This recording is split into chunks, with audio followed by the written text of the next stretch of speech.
India's second strike nuclear capability will be fully operationalized by next year as it inducts its third nuclear submarine, INS Aridaman, the destroyer of enemy, equipped with K-4 submarine-launched missiles with a range of 3,500 kilometers.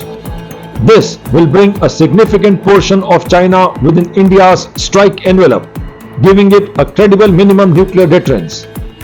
In case of nuclear conflict, the highest level of survivability lies with equipping nuclear-powered submarines with ballistic missiles with sufficient ranges. Since the submarine-launched ballistic missile first came into being, it has been considered the most survivable delivery system, as ocean depths remain opaque to a large extent. In August 2024, India inducted INS Arighat, also meaning destroyer of enemy, into the Indian Navy. The induction ceremony took place in Visakhapatnam, Andhra Pradesh. Before this, the Indian Navy already had INS Arighat in its flotilla. However, both these submarines are armed with K-15 missiles with a range of only 750 kilometers, limiting their strike capabilities. Even in a conflict with Pakistan, these missiles would only have targets within its range in the south of the country.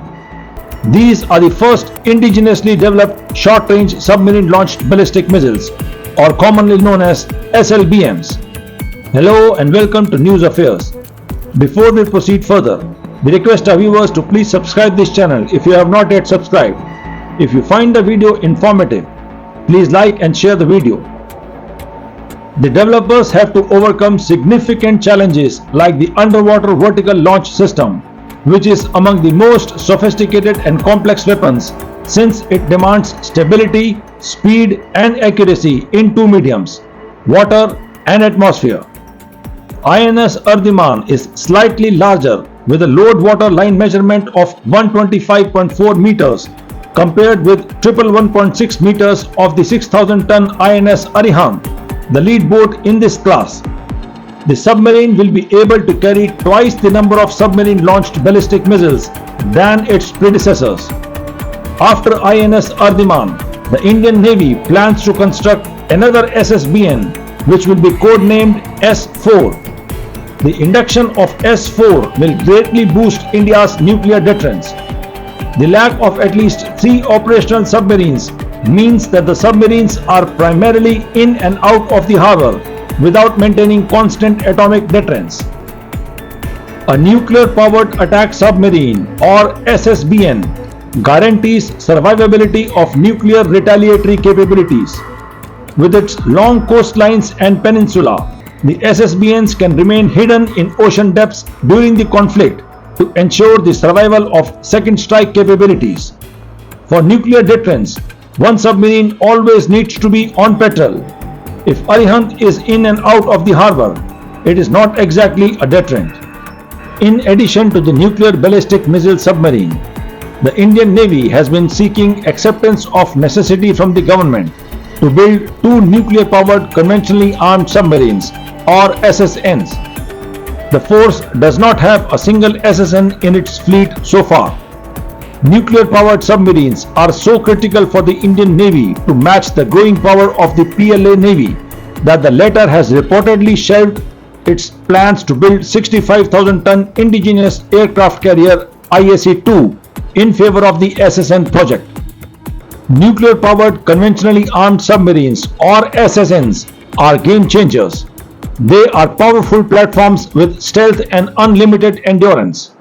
They can remain underwater indefinitely as compared to hours or days for the diesel engine cum battery propelled conventional boats, and operate far away from the port for long periods and at high speeds. They can move along as part of the carrier battle group. Armed with long-range missiles, they can change the shape of maritime battle. The SSN has greater reach, endurance and speed than the slow and short-legged diesel submarines. The classic roles of an SSN are to protect carrier battle groups and to hunt enemy SSBNs, but it is also an ideal platform for the anti-ship, land attack and surveillance roles. SSNs and SSBNs are expensive propositions. However, The Indian Navy has gained invaluable experience maintaining and operating nuclear-powered submarines through the leased Russian Akula-class submarines. The importance of nuclear-powered conventionally armed submarines or SSNs in India's security calculus is evident from how the Navy deployed its only Russian Akula-class submarine, rechristened INS Chakra, on the eastern side of the Indian Ocean during one of the many border standoffs with China in the past decade. India presently has two nuclear-powered ballistic missile submarines. As an instrument of India's nuclear deterrence, they cannot be deployed for tactical missions.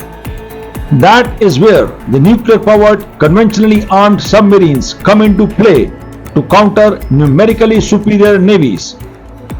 They can stalk and shadow target at will, and their near invulnerability makes them the most potent weapon in a country's arsenal. Jai Hind!